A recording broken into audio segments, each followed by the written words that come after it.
নমস্কাৰ প্ৰিয় বন্ধুসকল, আপোনালোকে কেমেৰাৰ সন্মুখত দেখি আছে নৰ্থ গাৰো হিলছৰ চোৱাৰমাৰী গাঁৱৰ মেজি ঘৰ।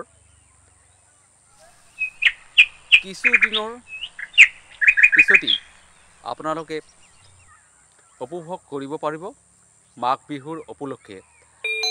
এয়া মোৰ পিছপিনে আছে মেজি ঘৰ। এইটো কোনো ধৰণৰ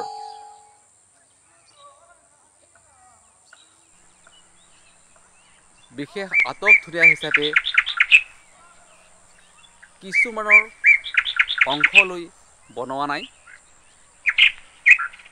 ইটো সাধাৰণ ঘৰক লৈ বনোৱা হৈছে আৰু এই সাধাৰণ ঘৰক লৈ আমাৰ সমূহ গাঁৱৰ মানুহে মাঘ বিহুৰ দিনাখন এই মেজি ঘৰটো জ্বলাই দিব।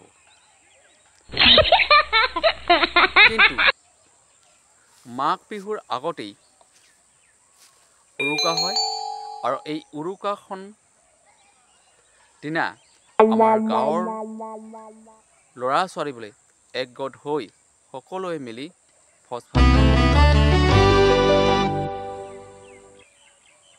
এই ভোজ ভাত খোৱাৰ দিনাখন সকলোৱে মিলি আমাৰ ল'ৰা ছোৱালীবোৰে পথাৰত, আপোনালোকে যিটো মোৰ পিছপিনে দেখি আছে সেই পথাৰতেই একেলগে বহি এসাঁজ খাবলৈ আগ্ৰহ মনেৰে বাট চাই আছে। আৰু এই মেজি ঘৰটো আপোনালোকে দেখিছে, এই মেজি ঘৰটো পাহাৰৰ পৰা বাঁহ আনি ল'ৰা ছোৱালীবোৰে কি আটকধুনীয়া হিচাপে খেৰবোৰ দি এই মেজি ঘৰখন বনোৱা হৈছে।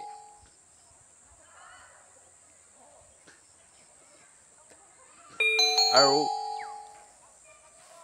এয়া যে আপোনালোকে দেখি আছে মোৰ পিছপিনে, এয়া আছে আমাৰ গাঁওখন। এয়া মই কিছু আপোনালোকৰ কেমেৰাৰ সন্মুখত দেখাবলৈ লৈছোঁ। চাওক,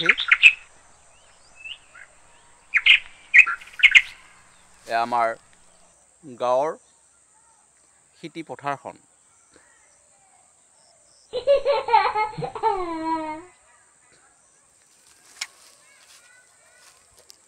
এতিয়া কথাটো হ'ল যে কিছুমান গাঁৱত এই মেজি ঘৰক লৈ আটকধুনীয়া হিচাপে, সুন্দৰ হিচাপে যিকোনো ক্ষেত্ৰত এতিয়া আধুনিক হিচাপে বনাবলৈ লৈছে আৰু সুন্দৰভাৱে এই আধুনিকটোকেই মানুহে গ্ৰহণ কৰি আহিছে। কিন্তু মেজি ঘৰ বুলি ক'লে কোনো আধুনিক ধৰণৰ হিচাপে বনোৱা নহয়। অৰ্থাৎ মই ক'বলৈ লৈছোঁ যে মেজি ঘৰক কোনো ধৰণৰ মন্দিৰ নাইবা অসমৰ মেপ নাইবা তাজমহল ইত্যাদি নাইবা বালাজী মন্দিৰ এইবোৰ সজোৱা নহয়। এনেধৰণৰ যদি সজায় আৰু যদি পিছত এইবোৰ সজাই পেলাই উৰা দিয়া হয়, তেনেহ'লে আমাৰ মন্দিৰখনক অপমান কৰা হয়। সেয়েহে মই সমূহ ৰাইজক এটা কথাই ক'ব বিচাৰিছোঁ যে আগলৈ এনেধৰণৰ মঠ মন্দিৰ নাইবা কোনো বিশেষ ধৰণৰ